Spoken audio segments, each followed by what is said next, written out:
Hello बच्चों, जैसा कि आप जानते हो मैं हूं प्रेम और वासुदेव एजुकेशन में एक बार फिर से आपका स्वागत है। बच्चों, प्रीवियस दो वीडियो में अपन हाइपर कॉन्जुगेशन इफेक्ट को या नो बॉन्ड रेजोनेंस इफेक्ट को डिस्कस कर रहे हैं। और अगर आपको याद हो तो मैंने वहां कहा था कि हाइपर कॉन्जुगेशन इफेक्ट कार्बोकेटाइन में, कार्बन फ्री रेडिकल में और इसके साथ साथ एल्कीन में प्रेजेंट होता है। तो सबसे पहला क्वेश्चन आपके पास ये रहेगा बच्चों इस वीडियो में कि ऐसा क्या हुआ कि कार्ब एनाइन में हाइपर कॉन्जुगेशन इफेक्ट ऑब्जर्व नहीं होता है।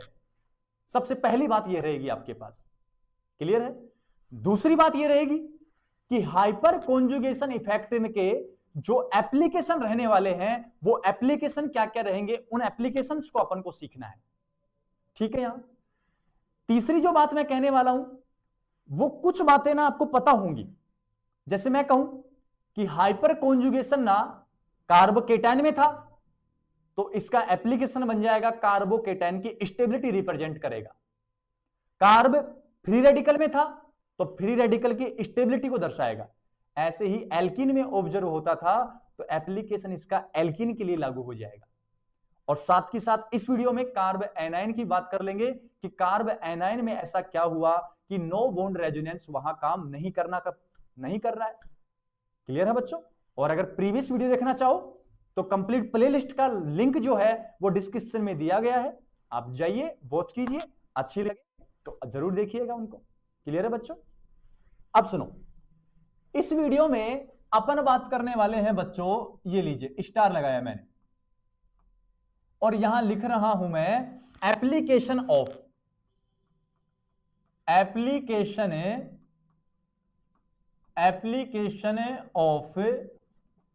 No bond resonance.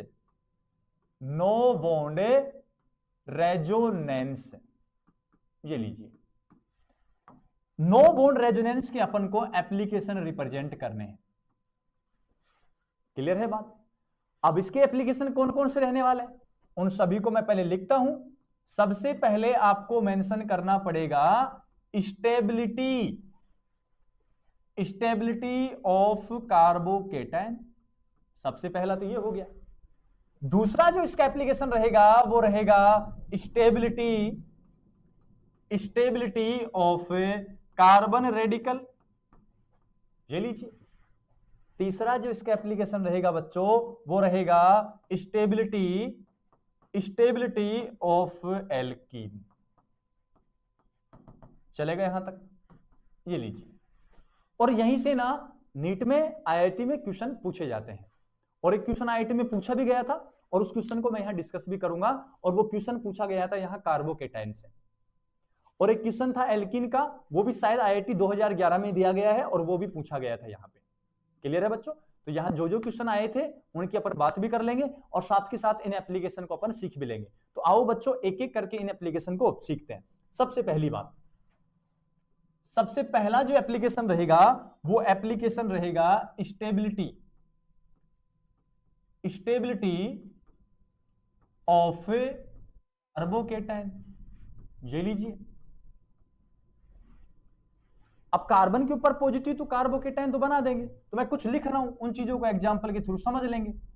CH3+ क्या मेथिल कार्बोकेटाइन है? बिल्कुल सर है। मेथिल कार्बोकेटाइन के साथ CH3CH2 और चार्ज कैसा? पॉजिटिव। 1 डिग्री कार्बोकेटाइन है क्या? बिल्कुल, ये 1 डिग्री कार्बोकेटाइन है। 1 डिग्री के बाद लिखूं तो CH3 कार्बन H और CH3 और यहां चार्ज कैसा? पॉजिटिव। कितने डिग्री कार्बोकेटाइन? 2 डिग्री कार्बोकेटाइन है। ये लीजिए। इसके बाद एक और लिखूं CH3 कार्बन CH3 और यहां चार्ज कैसा? पॉजिटिव। तो ये कितने डिग्री कार्बोकेटाइन? 3 degree carbocation. और इसका नाम क्या बना? इसका नाम बन गया मेथाइल कार्बोकेटाइन। Methyl carbocation. ये लीजिए। अब देखो कार्बोकेटाइन की स्टेबिलिटी को आप ना सबके दिमाग में आ रहा होगा कि सर हम तो इसकी स्टेबिलिटी ना इंडक्टिव इफेक्ट से भी देख लेंगे। क्लियर है बच्चों? इसकी स्टेबिलिटी आप हाइपर कॉन्जुगेशन से भी देख सकते हो। लेकिन मेरा मानना ऐसा है बच्चों कि अगर आप यहां हाइपर कॉन्जुगेशन इफेक्ट लगाओगे तो एक तो आपका जल्दी आंसर आएगा, क्योंकि हाइपर कॉन्जुगेशन में केवल अल्फा कार्बन देखना है, अल्फा कार्बन sp3 हाइब्रिडाइज देखना है, उसके ऊपर अल्फा हाइड्रोजन देखना है। जितने ज्यादा अल्फा हाइड्रोजन उतनी ज्यादा नो बॉन्ड रेजोनेंस, उतना ही ज्यादा स्टेबल। तो आसान है। अब सर यहां हाइपर कॉन्जुगेशन को वरीयता क्यों दे रहे हो आप? तो मैंने एक बात कही है बच्चों, और जो मैं कुछ आने वाले वीडियो में और कह दूंगा कि रेजोनेंस में, इंडक्टिव में, हाइपर कॉन्जुगेशन में सबसे बड़ा जो होता है या सबसे प्रभावी जो इफेक्टिव होता है वो होता है रेजोनेंस इफेक्ट। अब हाइपर कॉन्जुगेशन रेजोनेंस के बाद समान काम करता है क्या? बिल्कुल करता है। तो रेजोनेंस के बाद हाइपर कॉन्जुगेशन का नंबर आएगा, और हाइपर कॉन्जुगेशन के बाद किसका नंबर आएगा? इंडक्टिव का। और ऐसा होता भी है, फैमिलीज में होता है। जैसे मान लो एक ही फैमिली में 3 पीढ़ियां हैं, खुद है, पापा है, दादा है, तो बड़ा कौन है? वरीयता किसको दी जाएगी? दादा को। दादा के बाद किसको? पापा को। पापा के बाद किसको? स्वयं को देता है वरीयता। तो सेम कहानी है यहां चलती है कि रेजोनेंस बाप है भाई, तो वहां सबसे ज्यादा देना पड़ेगा, सबसे ज्यादा वरीयता उसको मिलती है, फिर हाइपर कॉन्जुगेशन को, और फिर इंडक्टिव को। तो देखो मेरा मानना ऐसा है, कॉन्सेप्ट तो पता लगा कि हाइपर कॉन्जुगेशन को क्यों काम ले रहे हैं, क्योंकि बड़ा इफेक्ट है वो। लेकिन अगर आप चाहो तो इंडक्टिव से निकालोगे तो भी सेम आंसर आएगा, हाइपर कॉन्जुगेशन से निकालोगे तो भी सेम आंसर आएगा। और मेरा मानना है कि जो ज्यादा आसान है, आपके पास वैसे ही समय नहीं होता, वहां ज्यादा आसान है कि आप हाइपर कॉन्जुगेशन से या नो बॉन्ड रेजोनेंस से यहां आंसर निकालो। अब कहानी क्या कहेगी, तो उस कहानी को समझना है। ये लीजिए, सबसे पहले यहां चेक करना है कि अल्फा कार्बन है क्या। बिल्कुल, यहां तो नहीं है, यहां तो है अल्फा, यहां भी अल्फा और ये अल्फा, 2 अल्फा है। और यहां अल्फा अल्फा अल्फा, यहां 3 अल्फा है, 3 अल्फा कार्बन, 2 अल्फा कार्बन, 1 और यहां नहीं है। तो कहानी क्या लिखूंगा समझना बच्चों, अल्फा कार्बन बराबर 0, अल्फा कार्बन बराबर 1, अल्फा कार्बन बराबर 2 और अल्फा कार्बन बराबर 3। ये तो बेटा कार्बन की बात हुई है। आपको कार्बन चाहिए कि उनके ऊपर हाइड्रोजन चाहिए? हाइड्रोजन चाहिए। और अगर हाइपर कॉन्जुगेशन इफेक्ट शो करना है तो कम से कम एक चाहिए। अब है तो देख लेंगे अपन जो भी होंगे। यहां अल्फा कार्बन ही नहीं है तो अल्फा हाइड्रोजन भी कितना होगा? 0। यहां अल्फा कार्बन 1 है तो वो अल्फा हाइड्रोजन 3 रखता है। यहां अल्फा हाइड्रोजन 2 है तो 3 और 3 6 रखते हैं। यहां अल्फा हाइड्रोजन 3 है तो 3 3 9 रखते हैं। ये लीजिए, अल्फा हाइड्रोजन या अल्फा कार्बन छांट सकते हो आप। नहीं पता तो लिंक डिस्क्रिप्शन में है, आप जाइए और वीडियो को देखिए, आपको समझ में आएगा इजीली से। क्लियर यहां तक की बात? सर अल्फा कार्बन पता लगा, अल्फा हाइड्रोजन पता लगा, लेकिन एक बात का विशेष रूप से ध्यान रखना है कि जो अल्फा कार्बन रहे वो अल्फा कार्बन के पास 4 सिग्मा बॉन्ड होना चाहिए, मतलब वो sp3 हाइब्रिडाइज कार्बन होना चाहिए। क्लियर है? और आपने देख भी लिया होगा कि सारे के सारे जो कार्बन है वो 4 सिग्मा रखते हैं, तो sp3 हाइब्रिडाइज कार्बन है। अब यहां कॉन्सेप्ट क्या यूज होगा उस बात को समझना है। यहां लिख रहा हूं मैं, कॉन्सेप्ट क्या रहेगा? Number of alpha hydrogen. Alpha hydrogen क्या हो जाए? इंक्रीज। तो अल्फा हाइड्रोजन इंक्रीज होंगे तो नो बॉन्ड रेजोनेटिक स्ट्रक्चर, या इसी को मैं और करके लिखूं हाइपर कॉन्जुगेटिव स्ट्रक्चर, ये भी क्या हो जाएंगी प्यारे बच्चों? इंक्रीज। जब ये इंक्रीज होंगी तो आप यकीन मानो, मेरा तो मान सकते हो ना, पोटेंशियल एनर्जी क्या होने लगेगी? डिक्रीज होने लगेगी। और आपको एक पता है कि स्टेबिलिटी पोटेंशियल एनर्जी के इनवर्सली प्रोपोर्शनल होती है। तो यहां स्टेबिलिटी जो आएगी, स्टेबिलिटी जो आएगी वो क्या होगी बच्चों? इंक्रीज होगी। ये लीजिए, ये कॉन्सेप्ट निकल के आया अपना। मतलब बच्चों अल्फा हाइड्रोजन बढ़ेंगे, सीधी बात कहूंगा, अल्फा हाइड्रोजन बढ़ेंगे तो हाइपर कॉन्जुगेटिव स्ट्रक्चर बढ़ेंगे, पोटेंशियल एनर्जी कम होगी, स्टेबिलिटी बढ़ेगी। तो इसका मैं और करके कॉन्सेप्ट बनाऊं क्या दूसरा, नंबर ऑफ अल्फा हाइड्रोजन क्या हो जाए रे, इंक्रीज। तो डायरेक्ट कहो ना, अगर ये इंक्रीज होते हैं तो आपकी स्टेबिलिटी भी क्या होती है, इंक्रीज। आपकी तो नहीं कार्बोकेटाइन की, हमारी तो कैसे हो पाएगी बच्चों, हम तो तब स्टेबल होंगे जब क्रेक हो जाएगा नीट या आईआईटी क्रेक हो जाएगा, तब स्टेबल होंगे अपन। तो अपन यहां कार्बोकेटाइन की बात कर रहे हैं कि कार्बोकेटाइन के पास अल्फा हाइड्रोजन बढ़ा दोगे तो स्टेबिलिटी ऑटोमेटिक बढ़ जाएगी वहां। क्लियर यहां तक की बात। अब देखते हैं पीछे, चलते हैं एक बार चेक तो करते हैं, चेक करने में क्या जा रहा है बच्चों, एक बार परीक्षण तो बनता है ना, एक बार चेक तो करें ना क्या है क्या नहीं है। तो सुनो बच्चों, एक बार यहां आप देखोगे तो अल्फा हाइड्रोजन 0 है, यहां 3, यहां 6, यहां 9। तो मुझे बताओ इधर से इधर जाने पर क्या हुआ, मतलब मैथिल से 3 डिग्री की ओर जा रहे हैं तो आप सोच सकते थे अल्फा हाइड्रोजन हो रहे हैं इंक्रीज। अल्फा हाइड्रोजन इंक्रीज है तो सीधा कहो ना, अल्फा बढ़ने से क्या बढ़ती है, स्टेबिलिटी। तो स्टेबिलिटी भी क्या हो जाएगी, इंक्रीज हो जाएगी। ये बात आप कह सकते हो क्या, और ये जब बात कह सकते हो तो सबसे ज्यादा स्टेबल 3 डिग्री, फिर 2 डिग्री और फिर 1 डिग्री, और लीस्ट स्टेबल मेथाइल कार्बोकेटाइन। और अगर आपको याद हो तो सेम जो ऑर्डर आया था वो इंडक्टिव इफेक्ट से आया था, लेकिन बच्चों यहां अपन जो लगा रहे हैं कॉन्सेप्ट वो लगा रहे हैं हाइपर कॉन्जुगेटिव से। अब इसकी ना हाइपर कॉन्जुगेटिव स्ट्रक्चर 0 बनेगी, नो बॉन्ड रेजोनेटिव स्ट्रक्चर 0 बनेगी, अल्फा ही नहीं। इसकी 3 बनेगी, इसको तो मैंने समझाया अच्छे से, इसकी 6 बनेगी, इसकी 9 बनेगी। ज्यादा अल्फा, ज्यादा हाइपर कॉन्जुगेटिव स्ट्रक्चर, ज्यादा स्टेबल हो जाएगा। तो सबसे ज्यादा 3 डिग्री, 2 डिग्री, 1 डिग्री मेथाइल हो जाएगा। अब मैं कुछ क्वेश्चन देता हूं और उस क्वेश्चन पे आपको काम करना है। ये लो, ऐसे क्वेश्चन थोड़ी पूछेगा आपसे। अब मैं कुछ क्वेश्चन दे रहा हूं, उन क्वेश्चन पर आपको काम करना है और ऑर्डर ना कमेंट सेक्शन में बताते जाना है। जैसे जैसे मैं लिखता जाऊं कॉपी पेन आप लेके बैठा कीजिए, नोट्स बनाते रहिए साथ। अगर आपको अच्छा लगता है कि सर की वीडियो देखनी चाहिए तो जब समय ही दे रहे हो हमें, हमारे चैनल पर आप वीडियो देख ही रहे हो, तो आप कॉपी पेन लेके बैठा करें, आपका भी काम हो जाएगा। तो सुनो, पहला जो एग्जाम्पल है वो कुछ इस प्रकार लिखा है मैंने, प्लस। दूसरा जो एग्जाम्पल है वो इस प्रकार लिखा है, प्लस। तीसरा जो एग्जाम्पल है वो इस प्रकार लिखा है, ये लीजिए, प्लस। अब ये तो ए है, ये बी है और ये सी है। इन तीनों में अपन को क्या देखना है, मोर स्टेबल कार्बोकेटाइन कौन सा होगा वो अपन को देखना है। क्लियर है।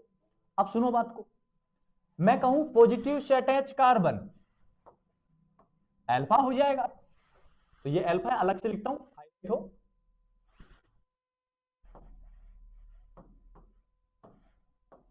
कौन सा हो जाएगा, अल्फा।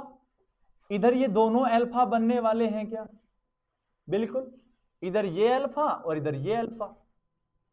तो यहां अल्फा हाइड्रोजन चेक करें, डायरेक्ट चेक करता हूं अल्फा हाइड्रोजन, कार्बन तो आप पहचान ही लेते हो, पॉजिटिव से अटैच या डायरेक्ट अटैच कार्बन अल्फा होता है। तो यहां अल्फा पे हाइड्रोजन कितने हैं, एक हाइड्रोजन ये रहा, एक हाइड्रोजन ये रहा, कितने हैं बच्चों, 2 हैं। यहां कितने हैं, अल्फा हाइड्रोजन कितने हैं, 6 है, क्योंकि ये भी मैथिल मैथिल 6 हो गए। यहां 2 तो यहां रहे, हाइड्रोजन हाइड्रोजन 3 यहां रहे, तो अल्फा हाइड्रोजन कितने हैं, तो तीनों में से मोर स्टेबल कौन रहने वाला है, जिसके पास ज्यादा अल्फा होंगे। ज्यादा अल्फा किसके पास है, इसके पास है, तो कर देंगे सारी। यहां सबसे ज्यादा स्टेबल कौन होगा, बी, बी के बाद कौन होगा, सी, और सी के बाद कौन होगा, ए। ये इसका आंसर बन गया। अरे बच्चों लगा सकते हो क्या कॉन्सेप्ट, तो इतना लग कर सकते हो तो आगे करके बता दो आप मुझे। देखो नेक्स्ट क्वेश्चन, नेक्स्ट क्वेश्चन आपका ये बन जाएगा। नेक्स्ट क्वेश्चन कुछ इस प्रकार बना देता हूं, ये लीजिए, पॉजिटिव पॉजिटिव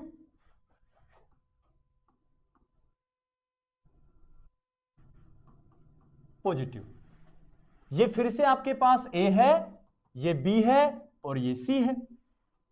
तीनों में आपको आंसर करना है, जो आपको ठीक लगे। जो भी ऑर्डर आपका आ रहा है वो ऑर्डर आपको मेंशन करना है। यहां पढ़ो अच्छे से, इसको ध्यान से समझो। क्या कहा है मैंने? पॉजिटिव से अटैच अल्फा अल्फा अल्फा, ये पॉजिटिव से attach alpha alpha alpha alpha, पहचान लो। अल्फा हाइड्रोजन 3 6 9, यहां 3 और 2 5, यहां 3 3 6 और 2 8, ये लीजिए। अब कौन ज्यादा स्टेबल है? जिसके पास ज्यादा अल्फा है। तो यहां तो कितने हैं? 8, तो यहां 9 5 8, तो सबसे ज्यादा ये स्टेबल होगा। तो सबसे ज्यादा स्टेबल ए है, ए के बाद सी है, और सी के बाद कौन है? बी है।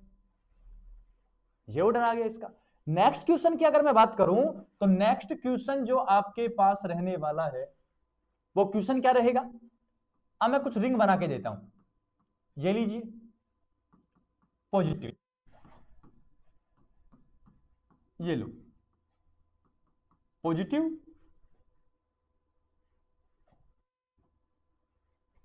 और एक ये ले लो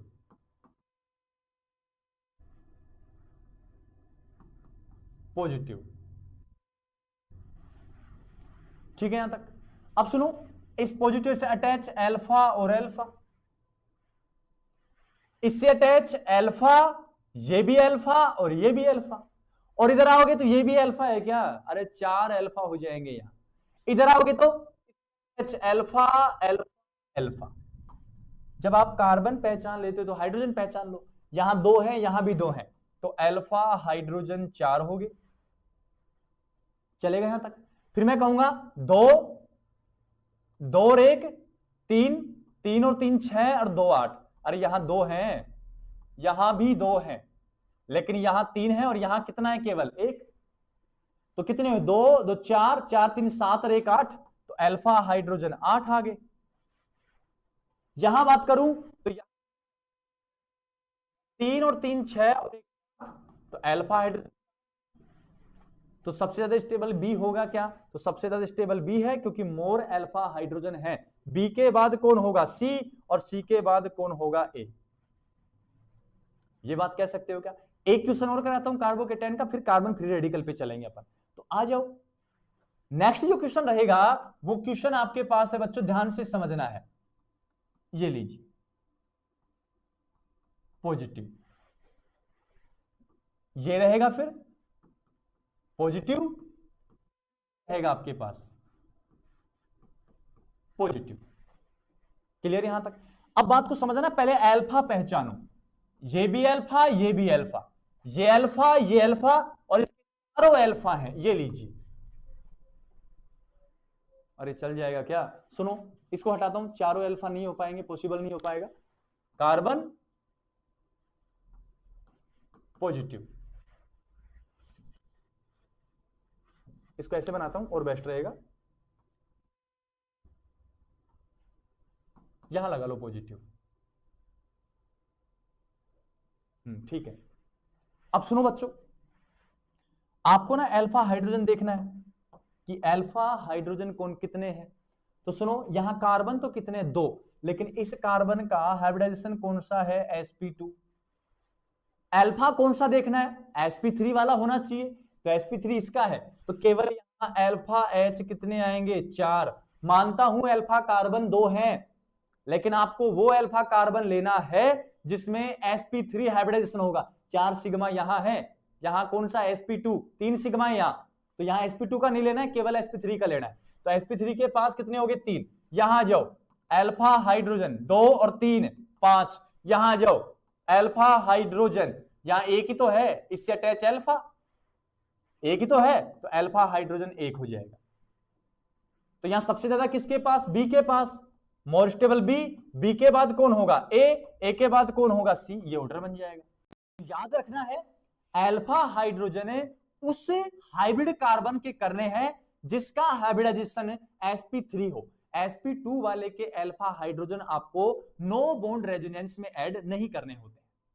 क्लियर यहां तक की बात? तो ये कहानी थी बच्चों कार्बोकेटाइन की। अब बच्चों अपन बात करने वाले हैं, और वो बात किसकी करने वाले हैं? कार्बन फ्री रेडिकल की। तो कार्बन फ्री रेडिकल को अपन सीखने वाले हैं। ध्यान देंगे सभी बच्चे। देखो बेटा, अब मैं 2 नंबर लिखूंगा और 2 नंबर लिखूंगा मैं stability of carbon free radical. ठीक है यहां तक। अब मैं क्या कह रहा हूं उस चीज को समझना है। पहला एग्जांपल लिखा है CH3 रेडिकल, इसका नाम मैं लिख देता हूं साथ की साथ, इसका नाम होता है मिथाइल CFR। क्या नाम होता है बच्चों? Methyl CFR, methyl carbon free radical. CH3CH2, ये लीजिए 1 डिग्री CFR। उसके बाद लिखूंगा CH3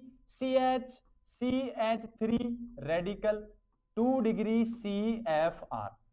उसके बाद CH3 कार्बन है, CH3 और रेडिकल 3 डिग्री CFR। ये कुछ एग्जांपल्स मैंने सेट किए हैं।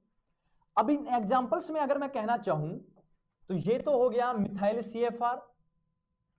मिथाइल CFR में अल्फा कार्बन 0, कार्बन नहीं जुड़ा हुआ, नहीं, कहां से कह दोगे आप?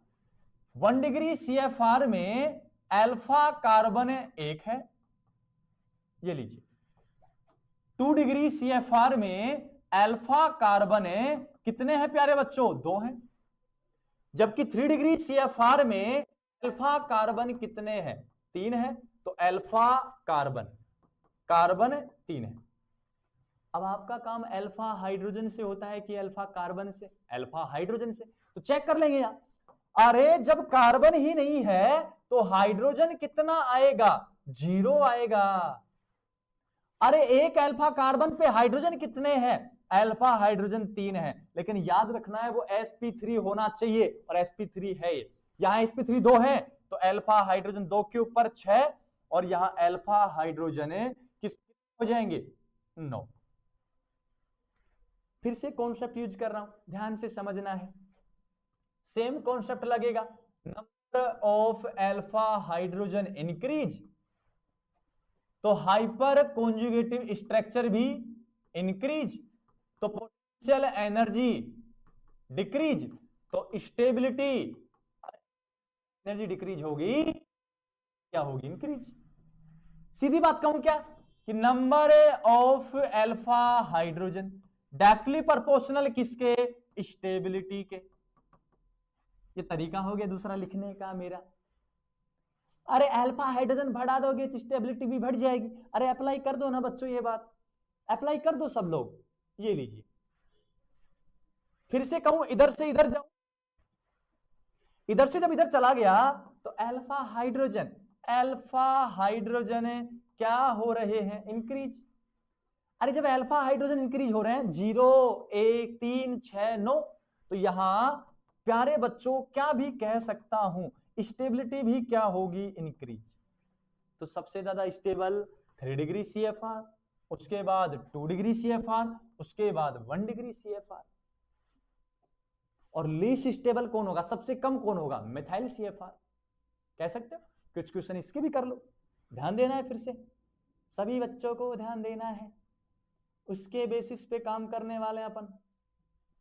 देखो यार, क्वेश्चन की अगर मैं बात करूं तो ऐसे कह देता हूं, फिर से देखो इधर,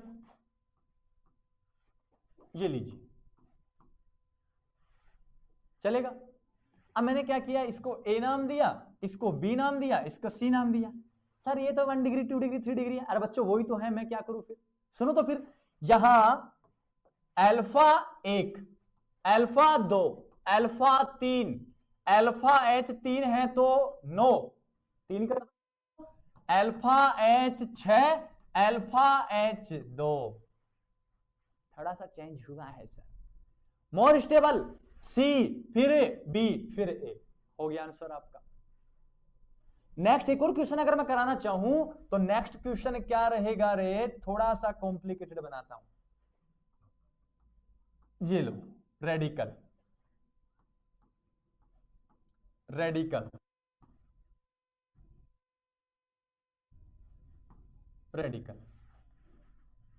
अब क्या करना है? अल्फा पहचानने हैं। सर मिल गया अल्फा, सर मिल गया अल्फा। सर मिल गया अल्फा और अल्फा, लेकिन यहां हाइड्रोजन 3 और 2 5, अल्फा हाइड्रोजन 5, यहां 3 3 6 2 8, अल्फा हाइड्रोजन 8, यहां कोई हाइड्रोजन नहीं है बच्चों, 1 2 3 4 वैलेंसी पूरी है, कोई हाइड्रोजन नहीं है, यहां 3 है। अरे हाँ 2 थे, लेकिन उनमें से एक के ऊपर हाइड्रोजन नहीं है, क्या कर रहे हैं अपन? तो सबसे ज्यादा हाइड्रोजन बी के पास, तो सबसे ज्यादा स्टेबल बी, बी के बाद ए और ए के बाद सी हो जाएगा। ये लीजिए, चलेगा क्या? आगे आ जाओ, नेक्स्ट क्वेश्चन किस प्रकार करवाने वाला हूं, नेक्स्ट क्वेश्चन को समझना है अच्छे से। ये लीजिए रेडिकल,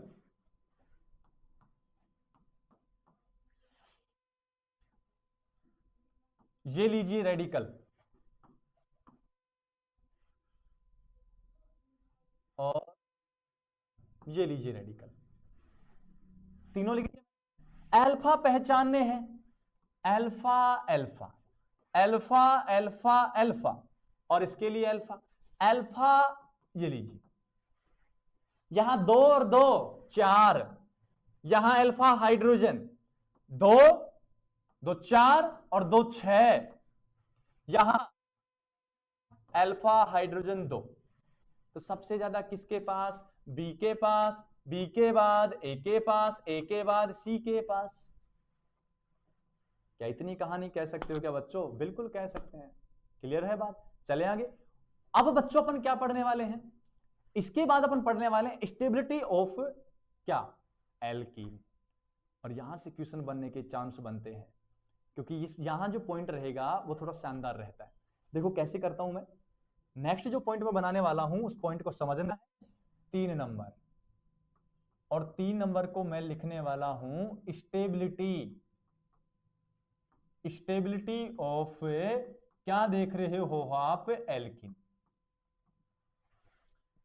देखो एक कॉन्सेप्ट तो कंफर्म है आपका कि अल्फा हाइड्रोजन इंक्रीज हो जाएंगे, तो जाहिर सी बात है कि आपके पास जो कंडीशन रहेगी नो बॉन्ड रेजोनेटिव स्ट्रक्चर, वो भी इंक्रीज हो जाएंगे। जब वो इंक्रीज होंगे तो एक बात और कंफर्म है आपके पास कि जब अल्फा हाइड्रोजन इंक्रीज तो no bond resonative structure increase, तो स्टेबिलिटी भी इंक्रीज हो जाएगी। क्लियर है? वो तो कॉन्सेप्ट लगेगा, लेकिन कुछ कंडीशंस यहां ऐसी आएंगी, जब अल्फा हाइड्रोजन सेम आ जाए तो फंस जाएंगे फिर अपन, और अपन को फंसना नहीं है, ना इस जाल में, ना उस जाल में, और ना पढ़ाई के जाल में। कभी नहीं फंसना है अपन को। अपन को सिर्फ अपने फोकस पे ध्यान देना है, अपन को सिर्फ अपने गोल और एम पे ध्यान देना है, अपन को फंसना नहीं है, क्योंकि हम आपके साथ हैं। हम आपका साथ देंगे, जब तक देंगे जब तक आप चाहोगे और अपने एम्स को अचीव नहीं कर पाओगे। क्लियर है बात? सुनो तो फिर, जैसे अभी मैं कुछ एग्जांपल लिखूं, जैसे मैंने लिखा है CH2 double bond CH2, alkene तो है। नेक्स्ट एग्जांपल लिख रहा हूं CH3 CH double bond CH2, चलेगा यहां तक? नेक्स्ट लिख रहा हूं CH3 कार्बन है CH3 डबल बॉन्ड CH2।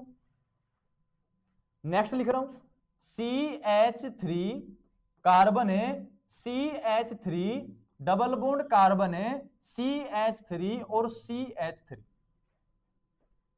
ये 4 एग्जाम्पल मैंने यहां लिखे हैं। तो सबसे पहला जो आपका फर्ज है, अपने फर्ज पे चलिए। मां बाप ने सिखाया अपने फर्जों पर रहना है, अपने फर्ज की पालना करनी है, दूध का कर्ज चुकाना है आपको। तो सुनो, सबसे पहले कार्बन डबल बॉन्ड कार्बन को पहचान लिया। तो सबसे पहले जब इस स्केलेटन को पहचाना तो इस स्केलेटन से कोई कार्बन जुड़ा हुआ है क्या? नहीं। तो यहां अल्फा कार्बन 0 और अल्फा हाइड्रोजन भी 0। अपने काम का ये है। यहां सुनो, स्केलेटन को गोले में डाला और ये पहचान लिया अल्फा, जिसका हाइब्रिडाइजेशन sp3 है। तो यहां अल्फा कार्बन 1 है और अल्फा कार्बन 1 है, तो अल्फा हाइड्रोजन कितने दिखे? 3। नेक्स्ट पे आ जाओ। ओ सर, स्केलेटन पहचान लिया, और स्केलेटन जब पहचान लिया तो अल्फा और अल्फा, इधर कोई है नहीं अल्फा कार्बन, तो अल्फा कार्बन तो 2, लेकिन अल्फा हाइड्रोजन 6, ये काम का है अपन। इधर ये carbon double bond carbon, alpha alpha alpha और अल्फा। अटैच कार्बन अल्फा होता है, फंक्शनल ग्रुप मान के रख लो ना, और वैसे डबल बॉन्ड से शिकायत दोनों से कर लो आप। तो अल्फा कार्बन 4 और अल्फा हाइड्रोजन 12, यही तो काम का है बस अपना। अब चेक करो, alpha hydrogen 0, alpha hydrogen 3, alpha hydrogen 6 और अल्फा हाइड्रोजन 12। तो मोर अल्फा हाइड्रोजन वाला मोर स्टेबल होगा क्या? तो मैं इसको नाम देता हूं, ये ए है, ये बी है, ये सी है और ये डी है।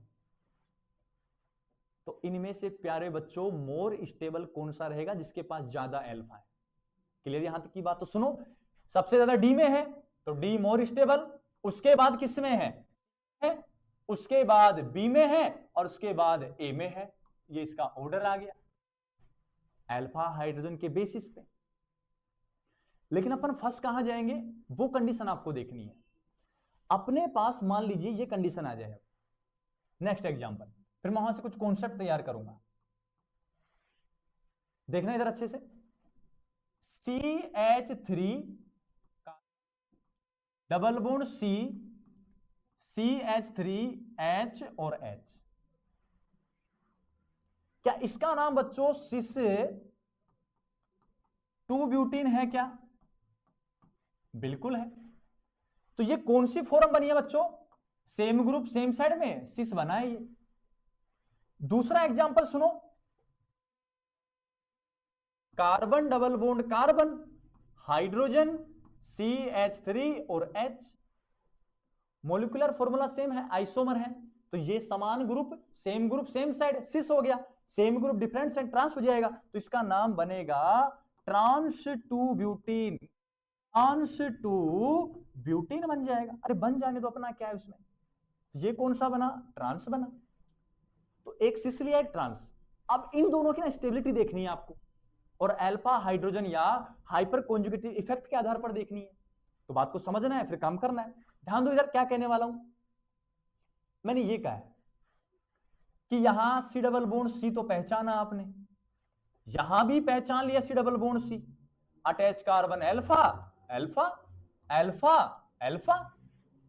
तो अल्फा H कितने आए? 6 और अल्फा H कितने आए? 6। फंस गए यहां। अब सिस में और ट्रांस में अल्फा हाइड्रोजन तो क्या आ गए? सेम आ गए। अब इस कंडीशन में अपन क्या करें? इस कंडीशन में अपन को क्या करना है, वो चीज आपको समझनी है बच्चों। क्लियर है बात? तो सुनो फिर क्या करने वाले हैं अपन। अल्फा हाइड्रोजन जब सेम आ जाए तो देखो, ये तो सिस है, ये ट्रांस है, ये दोनों ग्रुप बड़े ग्रुप है, हाइड्रोजन से तो बड़े ही है यार। हाइड्रोजन का जो मोलिकुलर वेट 1 है, इसका 12 और 3 15 हो जाएगा। तो मोलिकुलर वेट ज्यादा तो साइज भी थोड़ा बड़ा रहेगा। जब इस साइज बड़ा रहेगा तो यहां से ये क्या शो करेंगे बच्चों? रिपल्सन, रिपल्सन शो करेंगे। और जब ये रिपल्सन शो करेंगे तो यहां तो डिफरेंट साइड में है, तो सिस में ट्रांस में ज्यादा रिपल्सन कहां लगेगा? सिस में। कम रिपल्सन कहां लगेगा? ट्रांस में। क्लियर यहां तक की बात? तो सुनो, जहां रिपल्सन लगता है ना, तो मैं कहूंगा क्या? More repulsion, more repulsion. तो मोर ही उसमें क्या होती है? पोटेंशियल एनर्जी, ये लो इंक्रीज हो जाती है। जैसे मैं कहूं दो दोस्त हैं, ये एक लड़का लड़की लगा लो आप, दोनों में ना तकरार बढ़ गई, दोनों अलग अलग हो रहे हैं, तकरार बढ़ गई, दोनों में लड़ाई होगी। लड़ाई होती है तो गुस्सा बढ़ता है, और जब गुस्सा बढ़ता है तो एनर्जी बढ़ रही है। तो सुनो, रिपल्सन, दूरियां बढ़ रही हैं, दूरियां बढ़ने से गुस्सा बढ़ रहा है, एनर्जी बढ़ रही है, और जब एनर्जी बढ़ रही है तो स्टेबिलिटी, साथ रहने की संभावना, स्थायित्व कम हो जाएगा। तो ये कैसा होगा फिर? लेस स्टेबल होगा। जबकि यहां इसमें प्रतिकर्षण अलग अलग साइड में है तो रिपल्सन लेस लगेगा, तो यहां लिखूंगा लेस रिपल्सन, लेस रिपल्सन। तो लेस ही क्या रहेगी? Potential energy. अब जब ये कम है ना तो स्टेबिलिटी क्या होगी? बढ़ेगी। तो स्टेबिलिटी क्या होगी? यहां मोर होगी। ये लीजिए। अब सुनो, सिस में ट्रांस में अल्फा हाइड्रोजन सेम है, लेकिन यहां मोर स्टेबल कौन सा है? ट्रांस है। रीजन, क्योंकि यहां रिपल्सन कम होता है, स्टेबिलिटी ज्यादा रहती है। रिपल्सन ज्यादा होता है, स्टेबिलिटी कम होती है। जल्दी से इस कॉन्सेप्ट को बनाओ, फिर एक क्वेश्चन और कराता हूं। क्लियर है बच्चों यहां तक? अब आगे सुनो, दूसरी कंडीशन आ जाए तो क्या कहूंगा, उस बात को समझना है। CH3 carbon, CH3 double bond carbon, hydrogen और हाइड्रोजन। क्लियर यहां तक? इसी carbon, hydrogen, double bond carbon, CH3 और हाइड्रोजन। अब तो सिस ट्रांस का केस नहीं है, क्योंकि एक कार्बन पर दोनों ग्रुप सेम आ जाए तो ज्योमेट्रिकल आइसोमेरिज्म रिप्रेजेंट नहीं करता वो। एक कार्बन पर दोनों ग्रुप भिन्न भिन्न होने चाहिए, तो अब सिस ट्रांस का कोई रोल नहीं है बच्चों। तो अब क्या करने वाला हूं, उस बात को समझना है। क्या समझोगे? क्या समझोगे रे आप? अरे क्या समझोगे? मुझे समझोगे, इसको समझना है। तो यहां ये अल्फा अल्फा अल्फा H बराबर 6, अल्फा अल्फा अल्फा H बराबर 6। क्लियर है क्या? फिर से आके फंस गए, और मैंने कहा था फंसना नहीं है। अब कहना क्या चाहते, सुनो, इस कार्बन के ऊपर CH3H, इसके ऊपर भी CH3H, तो ये सिमेट्रिक कंडीशन है कि अनसिमेट्रिक? सिमेट्रिक। ये तो कैसी हो गई? ट्रिक एल्किन है बच्चों। कौन सी एल्किन है? Symmetric alkene. जबकि मुझे बताओ, अरे ये कार्बन तो 2 CH3 लेके बैठा है और इसको कुछ दे ही नहीं रहे हैं अपन। तो बात को समझो, ये कैसी एल्किन होगी? एसिमेट्रिक, एसिमेट्रिक एल्किन हो गई। ले लीजिए, चलेगा यहां तक? तो याद रखना है कि सिमेट्रिक में और एसिमेट्रिक में मोर स्टेबल कौन सी?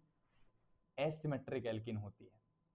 सर हम तो नहीं माने, हम तो आज माने ना कल माने, हम तो नहीं मानने वाले हैं। क्लियर है बात? तो समझा देंगे, फिर कॉन्सेप्ट यूज करोगे तब तो मान सकते हो ना इस बात को। तो सुनो, इतना तो याद रखना, एसिमेट्रिक और सिमेट्रिक में more stable symmetric, sorry asymmetric हो जाएगी, मोर स्टेबल। क्लियर है? और लीस्ट स्टेबल या less stable symmetric alkene. Reason समझो इसका।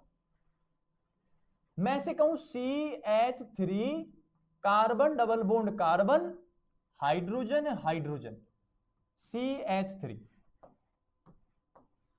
अल्फा, इधर भी है अल्फा, तो ये लो। अब जब एल्कीन में हाइपर कॉन्जुगेशन होता है तो क्या सिग्मा बॉन्ड और पाई बॉन्ड में ओवरलैपिंग होती है? बिल्कुल, दिखाओ आप। तो सुनो, मैं दिखा रहा हूं। CH2H को लिख दूं क्या ऐसे? अरे अल्फा ही तो है। इसके इलेक्ट्रॉन यहां, इसके इलेक्ट्रॉन यहां। अरे चल जाएगा क्या बच्चों? और जब ये चल सकता है ना, तो बात को बढ़ाओ फिर। CH2, अरे चलेगा क्या? फिर डबल बॉन्ड किससे? कार्बन से। यहां CH3, यहां कार्बन H और चार्ज कैसा? नेगेटिव। अरे प्यारे बच्चों, इधर H प्लस पड़ा रहेगा क्या? अरे ये तो रहेगा ना प्लस वाला, तो रहने दो उसको, क्या दिक्कत हो रही है उसमें। क्लियर यहां तक? तो बात को समझो फिर। ये कैसी एल्कीन थी? एसिमेट्रिक, एसिमेट्रिक है। तो एसिमेट्रिक में अल्फा हाइड्रोजन से हाइपर कॉन्जुगेशन दिखाया, तो सिग्मा बॉन्ड पाई बॉन्ड की ओवरलैपिंग के कारण ये बना। तो क्या ये नॉन बॉन्ड रेजोनेटिक स्ट्रक्चर है? बिल्कुल है।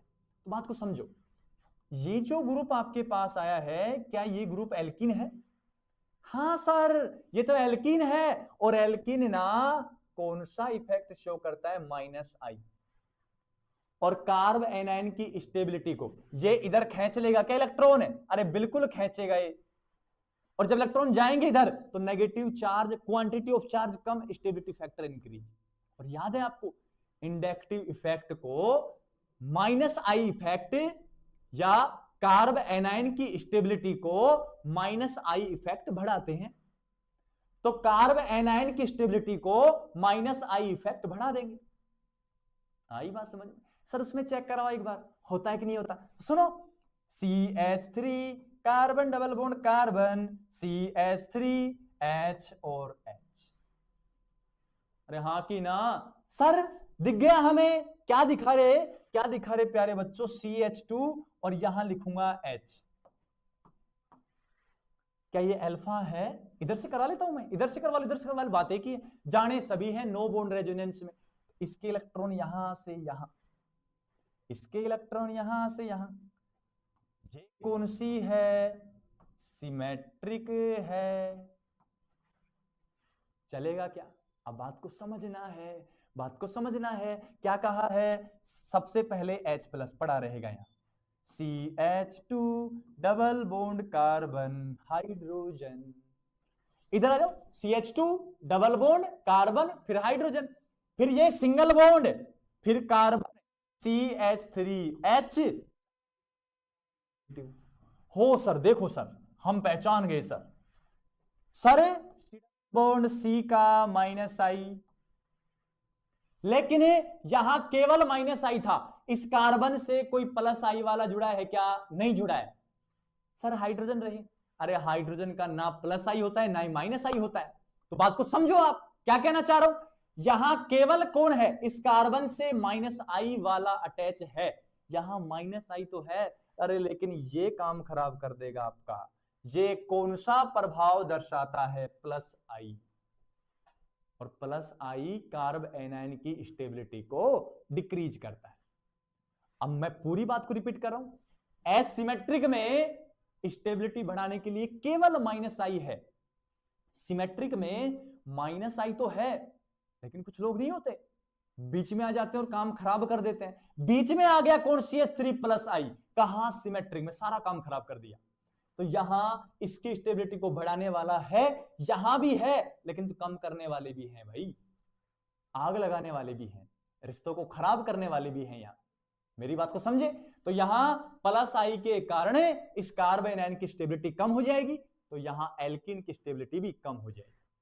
क्लियर है बात? तो सिमेट्रिक में और एसिमेट्रिक में और सिमेट्रिक में मोर स्टेबल कौन होगा? एसिमेट्रिक। क्लियर है? बना दो डिक्टो ऐसे ही ऐसे। क्लियर है बच्चों यहां तक? बच्चों इसका विशेष रूप से ध्यान रखना है आपको। मैं फिर से एक बार रिपीट कर रहा हूं, मुझे बार बार रिपीट करना है क्योंकि कॉन्सेप्ट बहुत खतरनाक है। जब अल्फा हाइड्रोजन सेम आ जाए तो एसिमेट्रिक मोर स्टेबल होता है बजाय सिमेट्रिक के। रीजन क्या है? जब इनका बना के देखते हैं नो बॉन्ड रेजोनेटिक स्ट्रक्चर, कोई बॉन्ड नहीं है, यहां भी कोई बॉन्ड नहीं है, तो नो बॉन्ड रेजोनेटिक स्ट्रक्चर है, अल्फा हाइड्रोजन से बना रहे हैं। यहां इस कार्बन से अटैच कौन है? एक तो एल्किन, सर ये रहा CH3, अरे ये इससे थोड़ी अटैच है, ये तो एल्किन वाले कार्बन से है, तो इसका कौन सा लगा? -I। ये पूरा एल्किन है बच्चों, पूरा एल्किन। क्लियर है? तो -I कार्बन आयन की स्टेबिलिटी को बढ़ाते हैं, तो एल्किन की स्टेबिलिटी बढ़ जाएगी। यहां ये पूरा हो गया, ये पूरा तो -I लगा रहा है, लेकिन ये CH3 इसके एल्किन के पास है कि अलग है? अलग है। वो कौन सा लगा रहा है? +I। ये तो कोशिश कर रहे हैं बढ़ जाए, लेकिन ये कोशिश कर रहा है कि घटा दूं मैं, क्योंकि ये +I है।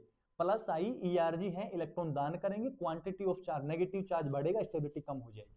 सारा कॉन्सेप्ट मैंने सिखा रखा है, इंडक्टिव इफेक्ट के एप्लीकेशन जाके देखो आप। क्लियर है यहां तक की मेरी बात? अब मैं कॉन्सेप्ट क्या बना रहा हूं, ध्यान से समझना है। पहला तो कौन आ जाए? ट्रांस। ट्रांस और सिस में मोर स्टेबल कौन? ट्रांस। दूसरा एसिमेट्रिक, और कौन आ जाए? सिमेट्रिक।